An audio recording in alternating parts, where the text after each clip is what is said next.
সার্জিস আলম রাজধানীর বসুন্ধরা আবাসিক এলাকায় সার্জিসকে লক্ষ্য করে স্লোগান দেয় একদল ছাত্র। এরপরই উত্তপ্ত বাক্য বিনিময় ও হাতাহাতি।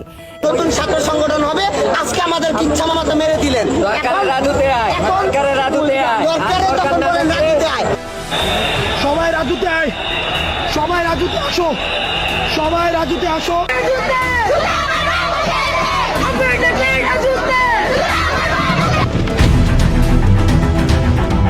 সম্প্রতি নতুন দল গঠন করায় উচ্ছিষ্ট ছাত্র জনতা খেপে গিয়েছেন।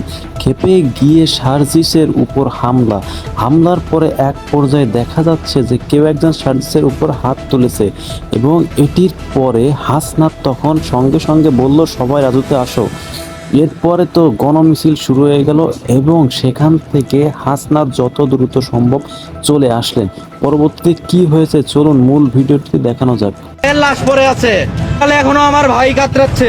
এসব উপেক্ষা করে লাশের উপর দাঁড়িয়ে কাউকে রাজনীতি করতে আমরা দেব না। এই মধুর ক্যান্টিন থেকে ঢাবি কেন্দ্রিক যে দল আসবে সেই দলের কবর মধুর ক্যান্টিনেই রচিত হবে।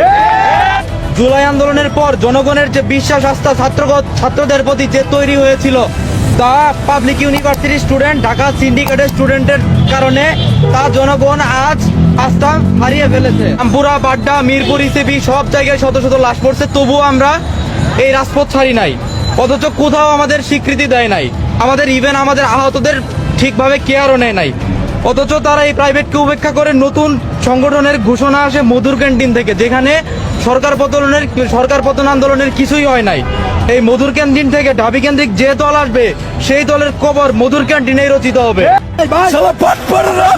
আমরা রক্ত দিছে, আমার ভাইরা জীবন দিছে, আর আপনারা এই দিক দিয়ে দল করে হাসনাত সার্জিস ওগুলা সদরি এনে সাজ করবো বাধাচুদেরা, মনে রাখেন। এদিকে সেনাবাহিনীর সেনাপ্রধান কিছুদিন আগে সবাইকে সতর্কবার্তা দিয়েছিলেন। তিনি বলেন সবাই যার যার নিজ জায়গা থেকে সতর্ক থাকবেন। আমি সবাইকে সতর্ক করে দিচ্ছি। সেনাবাহিনী সতর্ক করার পরেও এরকম একটি পরিস্থিতি তৈরি হয়।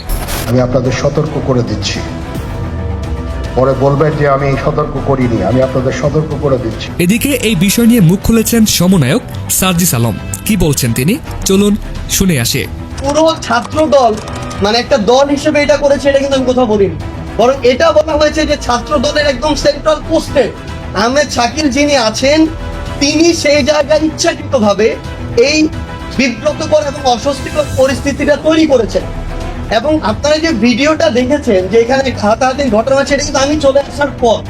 তাহলে তাদের এরকম একটা ইনটেনশন ছিল বিধায় তারা সেখানে তারা যে হাতাহাতি করেছে ওইখানে সবাই কিন্তু 4টা প্রাইভেট ইউনিভার্সিটি স্টুডেন্টরা ছিল এবং ওই ছাত্র দলের সেন্ট্রাল পোস্টে ব্যক্তি শাকিল তার সাথে যারা ছিল তারা কিন্তু প্রাইভেট ইউনিভার্সিটি স্টুডেন্টরা ছিল না, বেশিরভাগই স্থানীয় কিছু মানে যারা ওই যে সন্ত্রাসী এবং দুষ্কৃতিকারী ছেলেপেলে ছিল। সো এই দায় আমি কখনো আমার জায়গা থেকে পুরো ছাত্র দল দেই না এবং দিব না। এই দায় কখনো পুরো বাংলাদেশ ছাত্র দলের উপরে নয়, বরং ব্যক্তি শাকিল যিনি ছাত্র দলের পোস্টেড তার উপরে। তো এই ক্ষেত্রে অবশ্যই যেহেতু তিনি কেন্দ্রীয় পোস্টেড, তার বিরুদ্ধে ছাত্র দলের অবশ্যই একদম সবকিছু তদন্ত করে সুষ্ঠু যেন বায়াসটা হয় তার বিরুদ্ধে সাংগঠনিক ব্যবস্থাটি নেওয়া উচিত। সার্জিস আলমের উপরে যে হামলা, সেই হামলার ঘটনা আমরা সবাই জানি, আপনারাও জানেন। রীতিমতো ভাইরাল হয়েছে গত রাতেই একাধিক ভিডিও।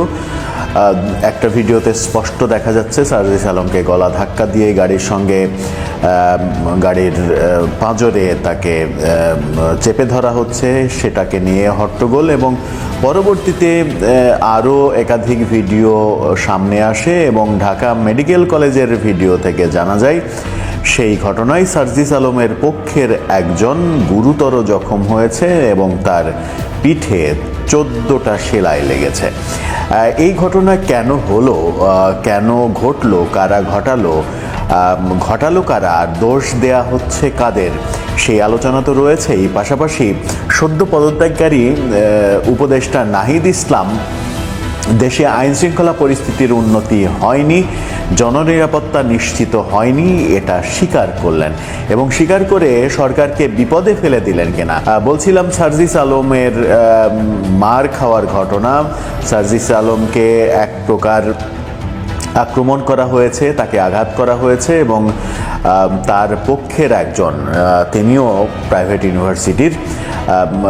ইউনিভার্সিটি ঢাকা ইউনিভার্সিটি যে দ্বন্দ্ব, প্রাইভেট ইউনিভার্সিটি সমন্বয়কদের যে দ্বন্দ্ব, সেই দ্বন্দ্বের জেরেই এই ঘটনা ঘটেছে বসুন্ধরাতে।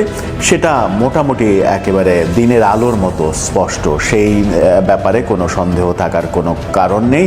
সেটা নিয়ে আলোচনা চলছে। সার্জিস আলমের পক্ষ থেকে সার্জিস আলম গ্রুপ এই ঘটনার জন্য ছাত্রদলকে দায়ী করার চেষ্টা করছে। ছাত্রদলকে দায়ী করেছে, ছাত্রদলের একাধিক নেতার নাম মেনশন করে বলেছে তারা এই সন্ত্রাসীরা এই ঘটনা ঘটাচ্ছে, ছাত্রদল এবং বিএনপি যেন তাদেরকে শেল্টার না দেয়। কিন্তু এই প্রাইভেট ইউনিভার্সিটির ঘটনাটা, প্রাইভেট ইউনিভার্সিটির জেরটা নতুন জের না, হঠাৎ করে ঘটেনি। যদি হঠাৎ করে ঘটতো তাহলে ঘটনা অন্যদিকে মোড় নেওয়ানোর ব্যাপার বিশ্বাসযোগ্যতা পেত। কিন্তু যখন ঘটনাটা পুরাতন, প্রাইভেট ইউনিভার্সিটি এবং সমন্বয়কদের দ্বন্দ্ব যখন একেবারে প্রকাশ্য দ্বন্দ্ব, এর আগে ঢাকা ভার্সিটিতে মধুর ক্যান্টিনে প্রাইভেট ইউনিভার্সিটির ছেলেদের পেটানো হয়েছে, সেই দৃশ্য আমরা দেখেছি, সেই খবর আমরা জানি। সেখানে বসুন্ধরাতে নর্থ সাউথ ইউনিভার্সিটির এলাকায় বেড়াতে গিয়ে সার্জিস আলম আক্রান্ত হওয়াটা খুব যে অস্বাভাবিক সেটা বলা যাবে না। কিন্তু আলোচনা হচ্ছে যে দল গঠনের মাত্র 5-6 দিনের মাথায় এসে এরকম ন্যাক্কারজনক ঘটনার মুখোমুখি যখন হচ্ছেন নাগরিক পার্টির টপ নেতাদের একজন, তখন এই দলের ভবিষ্যৎটা খুব সহজেই অনুমান করা যায়। কিন্তু ছাত্র দলের উপরে অভিযোগ কেন দেয়া হচ্ছে সেটা একটা বড় প্রশ্ন। মুস্তাক তাহমিদ, যিনি আক্রান্ত হয়েছেন সব থেকে বেশি, যার পিঠে 14টা সেলাই লেগেছে, তিনি বলছেন 14টা সেলাই রয়েছে, পিঠে ব্যান্ডেজ করা, কতটা সেলাই সেটা তো আর দেখা যাচ্ছে না, তার ভাষ্য মতে 14টা সেলাই লেগেছে।